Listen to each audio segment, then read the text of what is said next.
तो बच्चों, एन ने अपनी पहले पन्ने में डायरी में बताया कि उन्होंने किस तरह उनके परिवार ने जाने का बंदोबस्त किया। फिर दूसरे दिन गुरुवार 9 जुलाई 1942 को डायरी का दूसरा पन्ना लिखती हैं और किट्टी को संबोधित करते हुए बताती हैं कि आखिर हम लोग चल पड़े।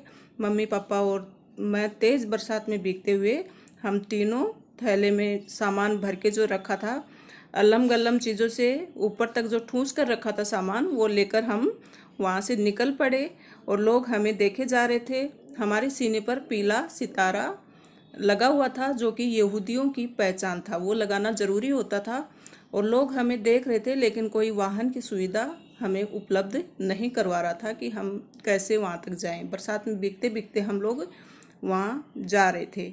तो जब आगे गली में पहुँचे तो मम्मी पापा ने धीरे धीरे हम दोनों बहनों को बताना शुरू किया कि हमने ये बंदोबस्त बहुत पहले से ही कर लिया था और 16 जुलाई तय किया था कि अज्ञातवास मतलब छुपने की जगह में हम 16 जुलाई को जाएंगे।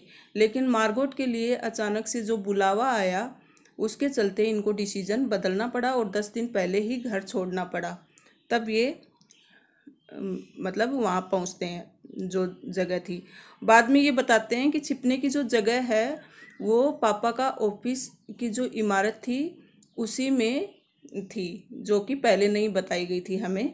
बाद में बताया गया कि पापा का ऑफिस है, वही इमारत में हमें छुपना था। और पापा के ऑफिस में काम करने वाले लोग ज़्यादा नहीं थे, बस मिस्टर कुगलर, मिस्टर क्लीमेन, मियप 23 वर्ष की टाइपिस्ट, ये सब थे। फिर आगे बताती हैं कि इमारत के बारे में बताती हैं कि तल मंजिल पर बना बड़ा सा गोदाम काम करने की जगह और भंडार घर के रूप में इस्तेमाल किया जाता था। इसके अलग अलग हिस्से बने हुए हैं। ये हिस्से गोदाम, पिसाई का कमरा वगैरह हैं, जहाँ इलायची, लौंग और काली मिर्च वगैरह पीसे जाते हैं। ये वो इमारत है जहाँ उनके पापा काम भी करते हैं और इसी इमारत में इनको छुपना था। फिर ये बताती हैं कि एक दरवाज़ा बाहर से खुलता है, लेकिन उसके पीछे बहुत सारे कमरे हैं जो कि बहुत कम लोग जानते हैं। ऑफिस के दरवाजे के एकदम अंदर की तरफ एक दूसरा दरवाज़ा है और उसके पास सीढ़ियां हैं। सीढ़ियां ऊपर चढ़े तो एक और दरवाज़ा आता है जिस पर आर पार दिखाई न देने वाले कांच की खिड़की लगी हुई है और इस पर काले अक्षरों में कार्यालय लिखा हुआ है। यहीं आगे वाला बड़ा यानी फ्रंट ऑफिस है और बहुत ही हवादार, खूब रोशनी वाला कमरा है। दिन के दौरान यहाँ बेप, मियप और मिस्टर क्लीमेन काम करते हैं, तो वो लोग वहीं पे काम करते हैं सब। और तो एन बता रही है कि ऑफिस किस तरह का था और वहाँ कौन कौन से कमरे थे, कौन से कमरे में कौन काम करता था, ये सब जानकारी इस पैसेज में दी गई है।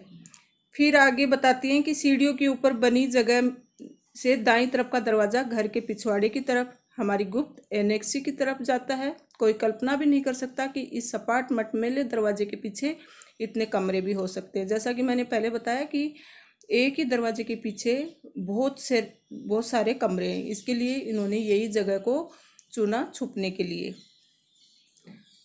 फिर आगे बताती हैं बाईं तरफ एक तंग सा गलियारा है जो एक बड़े कमरे में जाकर खुलता है। यही कमरा फ्रैंक परिवार के लिए ड्राइंग रूम और बेडरूम का काम करता है। अगला दरवाज़ा एक छोटे कमरे का है। ये परिवार की 2 जवान लड़कियों के बेडरूम और स्टडी रूम के काम आता है।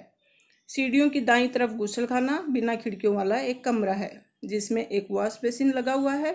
किनारे की तरफ वाले दरवाजे से पाखाना की तरफ और दूसरे दरवाजे से मेरे और मार्गोट के कमरे की तरफ जाया जा सकता है। तो इस तरह से एन बताती हैं कि उनका कमरा मार्गोट और उसके लिए एक स्टडी रूम अलग से दिया गया था। यदि आप और सीढ़ियाँ चढ़कर बिल्कुल ऊपर तक चले जाएं तो आप नहर के किनारे बने इस पुराने मकान के ऊपर एक बहुत बड़ा खुला खुला और हवादार कमरा देखकर हैरान रह जाएंगे। इसमें एक गैस चूल्हा है और एक सिंक है। भगवान का शुक्र है कि ये मिस्टर कुलगर की प्रयोगशाला के काम आता था। तो मिस्टर कुलगर जो कि इनके पापा के ऑफिस में ही काम करते थे। मिस्टर और मिसेज वानदान का बेडरूम और रसोई घर होगा। ये एन बता रही हैं कि शायद ये मिस्टर वानदान जो कि इसके पापा के बिजनेस पार्टनर थे, उनके लिए उनका रसोई घर होगा। तो इस तरह से पूरी की पूरी बिल्डिंग की रूपरेखा अपनी डायरी में लिखती हैं।